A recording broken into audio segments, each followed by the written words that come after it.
That's me and my son. Maybe 2 years after he bought this house, and I want to tell my son, thank you for making me a dad, making me a father, and making me whole as a man.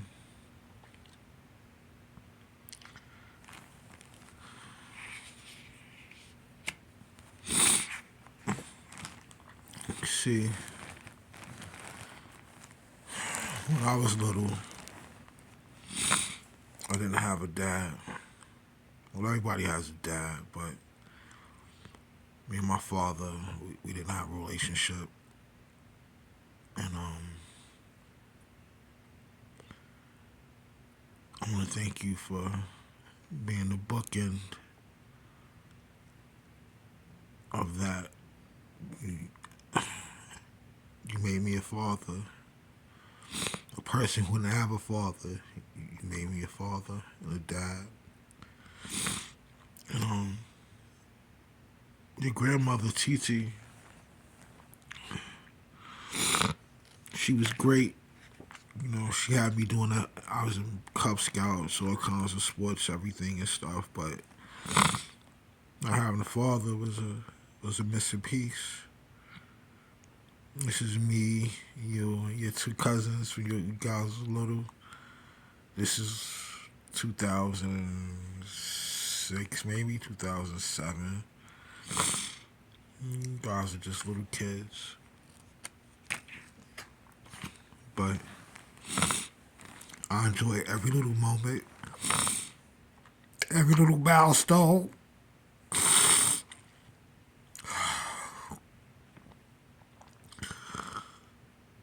Be it was you holding your bottle by yourself for the first time, or riding your bike with training wheels, then get the training wheels taken off so you can ride by yourself.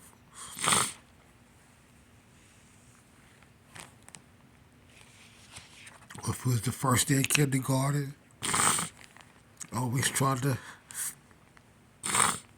enforce learning into you. You know, tell you that learning was always important. And you were a great student. You were studious.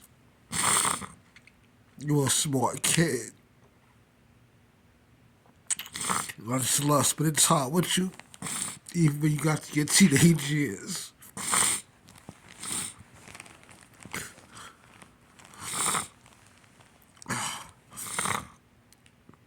This was when you was a baby. You were probably like 9 months, 10 months then, standing up and everything. And that's back at the old house before we moved here. Before we bought this house. That was the house we rented when you were born. When you were first born. Yeah. You know, I used to love just taking you with me, man. Everywhere we eat with, I was so happy to have you with me.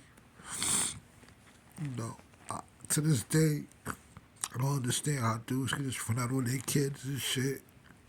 You know, be there for. You know, I remember telling you, you know, your freshman year, you know, just teaching you about girls and relationships and things like that, and wearing condoms and pulling out, and you know, all those things. So I didn't want you to be some deadbeat dude. I knew you wouldn't have been because that just wasn't in you, just like it's not in me. But I know that you'd have made a great father eventually when your time came.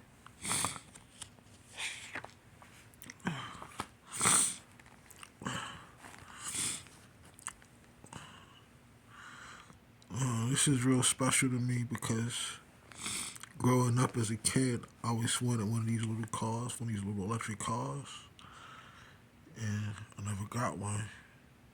So to get one for my son and to see him enjoy it, you know, to see everything he got on Christmas, and my daughter as well too. I know I'm talking to my son all the time because he's not here anymore, but I love my little girl too a whole hell of a lot. And just seeing the looks on their faces at Christmas time, their birthdays and things like that. As a parent, it makes you happy. It makes you happy as a parent.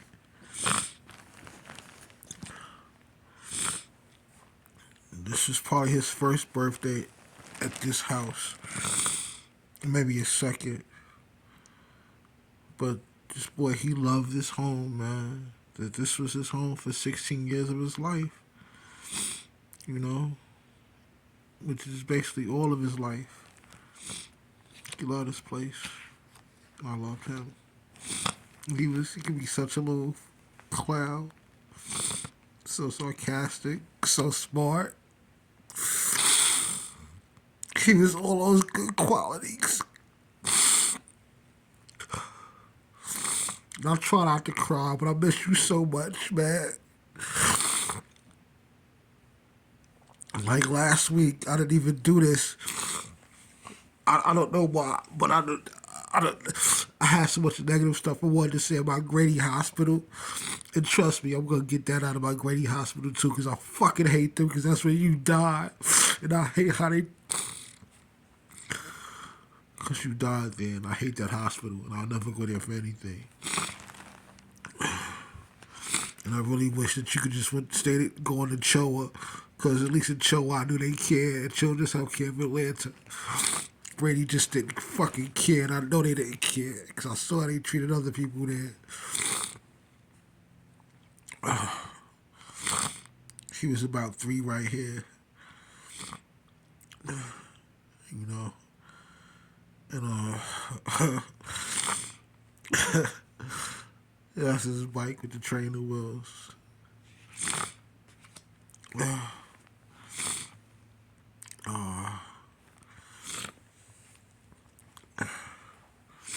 my son having sickle cell, you know, I knew that like a lot of sports wasn't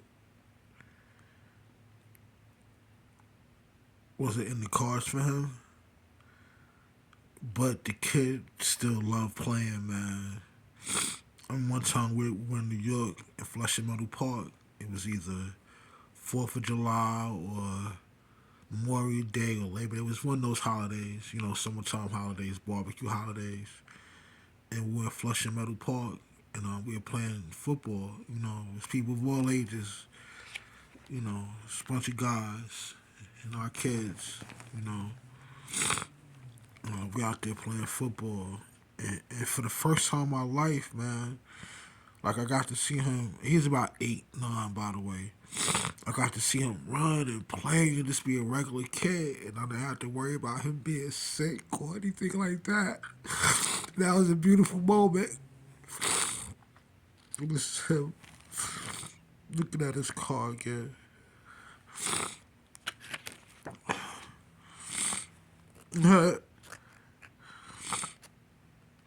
It's just him in the bathtub. The soap on his face.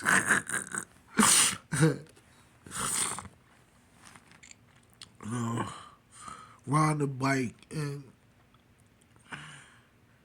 learn how to tie, all those things that dads teach kids, teach their boys. I'm making sure I checked off all those boxes. My little guy.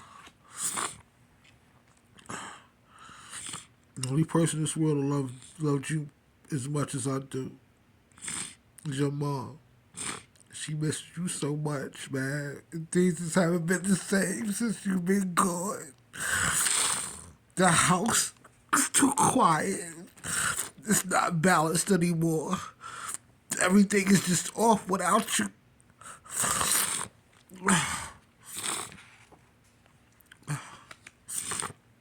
Look, that's you and Mom. When you were little.